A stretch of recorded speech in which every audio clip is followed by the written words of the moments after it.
Charbhaga union BNP ও অঙ্গ সহযোগী সংগঠনের আয়োজনে সাবেক প্রধানমন্ত্রী বেগম খালেদা জিয়ার রোগমুক্তি কামনা করে দোয়া মোনাজাত অনুষ্ঠিত। শরীয়তপুর প্রতিনিধির পাঠানো তথ্যচিত্রে বিস্তারিত। শরীয়তপুরের সখীপুর থানার চরভাগা ইউনিয়ন বিএনপি ও অঙ্গ সহযোগী সংগঠনের আয়োজন সাবেক প্রধানমন্ত্রী বেগম খালেদা জিয়ার রোগমুক্তি কামনা করে দোয়া মোনাজাত অনুষ্ঠিত হয়েছে।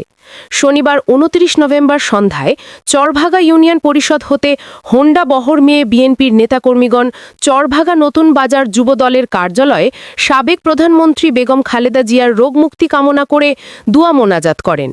এ সময় সখীপুর থানা বিএনপির যুগ্ম আহ্বায়ক ইকবাল হোসেন মানিকুদ্দিন বকাউল, সখীপুর থানা যুবদলের সাবেক সভাপতি এস.এম. রতন সরকার, চরভাগা ইউনিয়ন যুবদলের সাধারণ সম্পাদক ইকবাল হোসেন হাওলাদার সহ চরভাগা ইউনিয়ন বিএনপি ও অঙ্গ সহযোগী সংগঠনের নেতাকর্মীগণ উপস্থিত ছিলেন।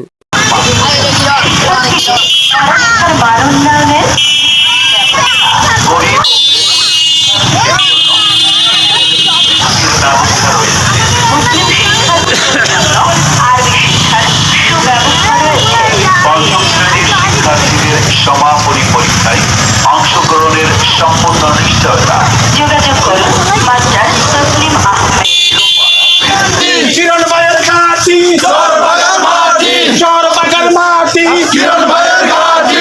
দেশ করেছেন শহীদ বাংলাদেশে, আজকে ফিরে বাংলাদেশে, তারিক রহমান বীরের দেশে, তারেক রহমান বীরের দেশে, আজকে ফিরে বাংলাদেশে, মাটি কাছে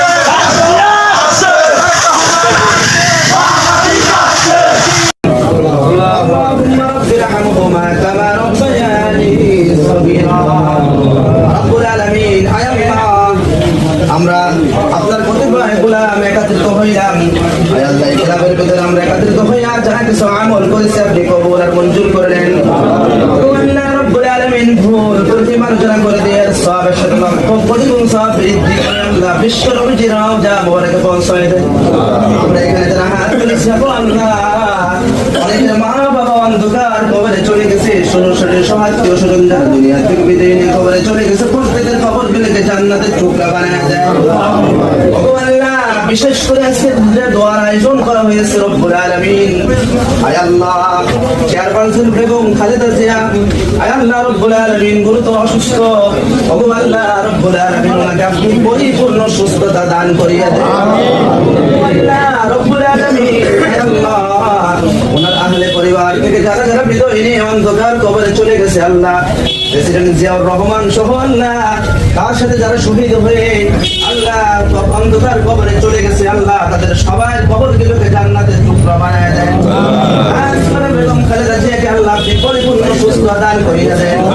তার মুখ থেকে ইসলামের বাণী অনেক কথা শুনেছি, যেগুলো শুধু বাংলাদেশের মানুষ সারা পৃথিবীতে যেগুলো রেকর্ড রয়েছে আল্লাহ, উনি বলেছে এই দেশে যারা আলেম ওলামাদেরকে জঙ্গি বলে তারাই মেইন জঙ্গি। আলেম ওলামারা কখনো জঙ্গি হতে পারে না। আলেম ওলামা হচ্ছে দেশের জনগণের মাথার মুকুট। ইসলামকে উনি এত ভালোবাসে আল্লাহ, এই ভালোবাসার কারণে আলেম ওলামাদেরকে ভালোবাসার কারণে আল্লাহ দয়া মেহেরবানি করে তাকে পরিপূর্ণ সুস্থতা দান করে দেন।